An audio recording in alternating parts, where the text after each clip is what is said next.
તો હેલો મિત્રો, હું છું તમારો સુરેશ વ્લોગ અને એટલું આજે જણાવવા જઈ રહ્યો છું કે આજે આપણી સાબર ડેરીમાં 9% બોનસ વેચવાની વાતચીત ચાલુ છે। તો ગાઈસ, આજુબાજુના ગામમાંથી અમારે દૂધ પણ બંધ થઈ ગયું છે અને ડેરીઓમાં દૂધ પણ નહીં જતું હવે, કારણ કે સાબર ડેરીવાળા છે ને 9% બોનસ વેચે, તો 9% બોનસ લેવાતા નહીં અમારા, બરાબર।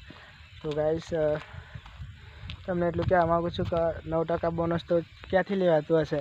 લોકોના 6-6, 7-7 લાખ રૂપિયાનું દૂધ વેચાણ થતું હોય છે ડેરીમાં, અને એ લોકો પોસાવામાં મતલબ પતાવે એમ।